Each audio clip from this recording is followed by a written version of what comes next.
So this video is kind of inspired by, not in totality, but by last night's SmackDown and by this news of a new signing. It seems the Bloodline have signed Haku's son, Hakulu, signed with the WWE. So he's now in the WWE. He was in Bullet Club, if you didn't know that, and like a bunch of them were. And it's just I'm kind of at the point now where I'm just like, these guys are really talented and they look the part. Like they look tough and big and they know how to fight. So they look the part, I guess. But it's just like, how many of them do we need? It's like, this is another Bloodline signing, or this is going to be another Bloodline related signing. I don't know to what side or to who, but I just feels like all these Samoans and Tongans, and we just keep getting lots and lots of them. And my biggest issue with them all is like, not a lot of them really are good at speaking. That's kind of like the main point of this. Is like, they all look the part, they're all big, and they know how to fake wrestle. But it's like, none of them are particularly good at speaking. So we just keep hiring, and I guess you can do that. I guess you can oversaturate your roster with like guys who don't know how to speak. I guess if you're as like henchmen essentially. But it's like, how many of these guys are going to get signed? Seriously, how many more spots are going to go towards them? And this is going to go towards something kind of bigger here. It's like, are we not getting a little bit tired of the Bloodline storyline? All of SmackDown was essentially revolved around it yesterday. SmackDown was essentially revolved around the Bloodline storyline, and I guess Bayley and Nia Jax and Tiffany Stratton, that thing. But the Bloodline storyline, if it's going to captivate the entire, this is my qualm about it. It's like, if it's going to captivate the entire show, and it's been doing that for like a month or so, whatever, with all these beatdowns for the last month, where Cody, Randy, KO just keep going, put through tables. It's like, this just has to be a little bit more captivating. I can't be, this is not hitting me. In other words, it's not really hitting. If that makes sense. Like, for example, this is the easy example. Raw has Judgment Day, and that's been their main storyline, the main ever-going storyline through the whole show, just like how the Bloodline is through the whole show. Is Dominic, Liv, Damian Priest. It has all these actors, all these different actors involved, and it makes sense. Of course, Rhea Ripley, Finn Balor. There's so many angles to this, and that storyline is way more interesting and far, far, far, far more unpredictable right now. And not that the Bloodline storyline isn't unpredictable, but it's essentially a waiting game for pay-per-views or PLEs. Everything's about the PLEs. If it's not a PLE-related event, we don't really get progression in this story at all. The Judgment Day storyline, on the other hand, is like, I'm actually want to watch Raw because I kind of am curious what's going to happen next. Because I don't know if Finn's going to turn on someone. I don't know if Liv is working with Leah. That's horrible. Rhea and Liv, my bad.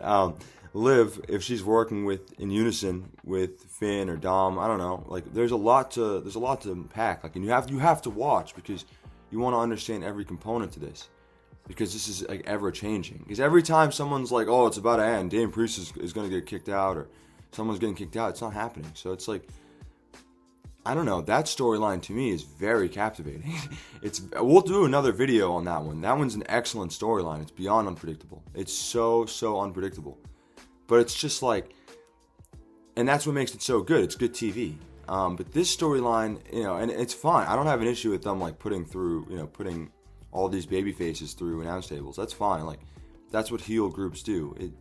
They're just playing the part of a heel group. But it's just like, for the whole show to essentially be around the Bloodline, and for all these new signings to be pretty much Tongans and Samoans, and I just feel like it has to be a little bit more captivating, like a little bit more captivating, because SmackDown's not even producing any stars.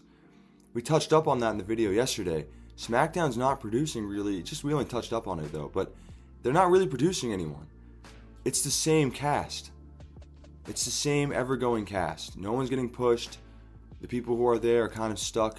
And not to be that guy, but I think the people there almost like stuck, but would rather be stuck than, fall down the pecking order. But it's boring, and it does the wrestlers kind of a disservice on SmackDown. Like, for example, Waller, in theory, and this is going to be a slow burn eventually when they break up, like everything is nowadays, but like this storyline is buried, it's pretty much buried Austin Theory. Like, Austin Theory is just the job guy at this point. Keeps taking pin on pin on pin on pin.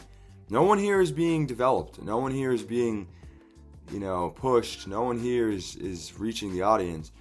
And you could tell because even the crowd yesterday, I mean, maybe it's because these giant crowds are coming in with people who aren't necessarily, I think this is also the case. There's these giant crowds coming in for WWE events, and there's just a lot of non-wrestling fans. So it feels like a lot of people aren't getting pops when they should be getting pops. But it doesn't feel like anyone is benefiting on SmackDown anymore because of the Bloodline. Like, the Bloodline is just sucking up everything on SmackDown. All the attention, all the time, all the intrigue. It's sucking up the soul of SmackDown, and it's making SmackDown just kind of tough to watch. Not tough to watch. It's fine. It's easy to watch. It's easy to get through, but it's just like, you don't really have to watch much of it. So no one there is getting much. You can watch the clips and you're good. You could listen to this. You could listen to these videos and you're good. Like, there's not much going on. There's, Mi Chin almost is the one who benefited the most from SmackDown the other day because she got a surprise win on somebody that no one thought she'd win, Tiffany Stratton. So, and Andrade benefited. He got 10 minutes to put on a good show and win, and he got a match and he won. He beat Carmelo Hayes. So, I just feel like, if we're gonna continue to make the Bloodline the all or everything to SmackDown, and it's Cody and the Bloodline, then really invest in the Bloodline. Seriously invest in the Bloodline, and make them a little bit more captivating. And I know it's so bland and it's not easy. And I know I'm not giving out great advice, I guess, but it's just like that's I'm just watching. I'm the viewer, and that's what I'm getting out of this. It's like, this is not captivating. It's okay.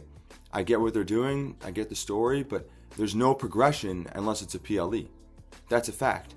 This story does not get any progression unless there's a PLE. SmackDown doesn't get any progression at all unless there's a PLE. Which shouldn't be the case because SmackDown has the best wrestler, technically, right? It has the undisputed champion. So SmackDown should be a little bit better. But, even under Roman, it was always about the Bloodline. It was always a Bloodline story. But in this case, it's just the same thing every week. It's just the same thing. And what's happening in this case, too, is, and what wasn't happening in Roman's situation, was they're not building anyone up anymore. No one is being built up on SmackDown. There's nobody being built up on SmackDown. Andrade got them, and Mi Chin, like I said, they benefited the most from yesterday, but no one is really being built up.